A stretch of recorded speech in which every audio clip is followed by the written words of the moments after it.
Spencer Robbins, and we run A Life Free. If you haven't already, subscribe to our channel, like, and share it with a friend. Do it. Do it now. Do it. Do it.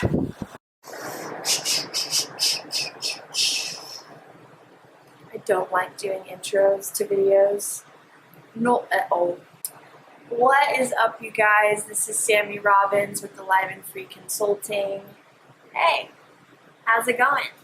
It's been a bit, and so I thought that I'd get on here with my poofy sleeves and talk about some stuff. I normally just fly by the seat of my pants. I hit record and then decide what I'm going to talk about. And I think today one thing that's been on my mind is mirroring. So, for example, life is a mirror. People are mirrors. Circumstances and situations, they're all mirrors. And what I mean by that is that whenever you're in a life circumstance or you have a person that you get triggered by or something that comes up in your life, all that's happening is that thing, that person, that circumstance is reflecting to you what you believe about yourself, what's going on in your inner world, your fears, your judgments, your concerns. Those people and that circumstance is actually just exposing what's been there all along. And so it's fun. Really, it gets to be fun. The other day, for those of you who don't know or haven't been following me or don't know that I run Alive and Free, my husband and I own a life consulting business and we do group coaching programs for women. I have been on this journey for a decade now, 10 years of going after my own stuff, working through my own pain, my own trauma, and I'm super young, but I've done a lot of life, and I'm so not above it. I walk this out and I live this in my day-to-day life, and I've been giving it away in my business for the last 2 years because I'm passionate about it and because it's changed my life a lot. But it doesn't mean that I don't still have my own stuff. So 3 days ago now, Spence and I had a conversation, and the conversation was really good. He was so amazing, but it triggered me. And then I got triggered that I was having a trigger. So I started getting shut down. I started feeling a little bit reactive. I felt frustrated at how I was feeling. But then I started feeling aggravated that Spencer wasn't asking me about it and asking me more questions and helping me process through it.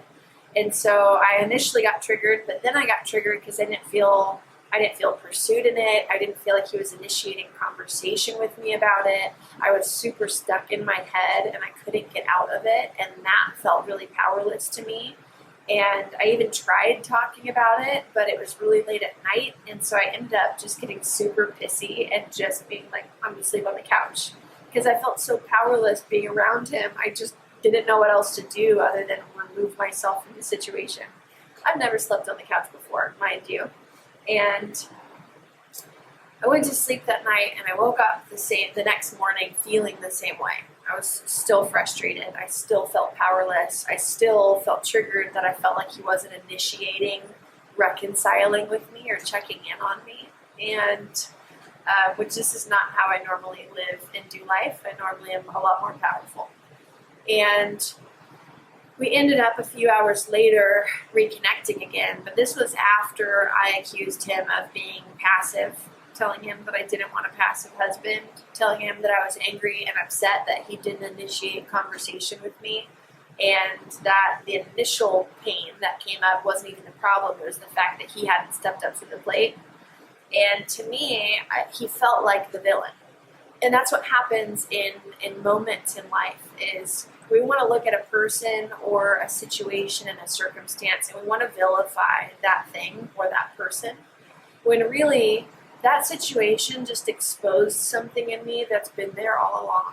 It exposed that I have a deep pain of not being pursued, not feeling like men actually take initiative. And this is after being married to an amazing unicorn of a husband for several years now.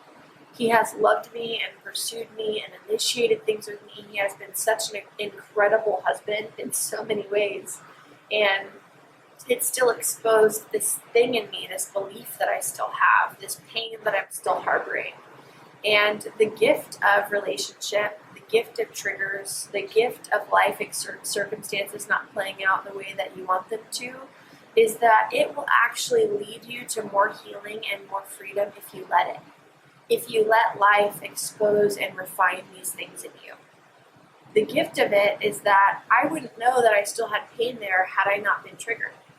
And I get to get reconnected in a moment with my humanity, with my tenderness, and recognizing, wow, I still have things that come up. And in this moment of disconnect, I can actually look at this as a bad thing in my marriage, or I can look at, man, we just walked through so much pain. Being connected on the other side of this is going to be so good, and it's going to make me so thankful for connection on the other side.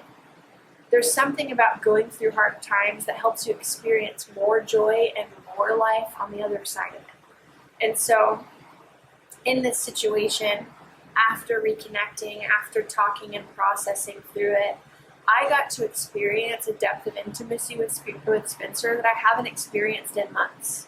And I guarantee you that it's a deeper level of intimacy than I've ever had with him before. Because every time you go through hard times and you dig into that pain, you're expanding your capacity for more joy, for more connection, for more life, for more abundance on the other side, if you choose to steward it well. Meaning if you choose to fight for connection, if you choose to heal, if you choose to get help and to get leadership, to reach out to someone who can love on you in that moment whenever you need it.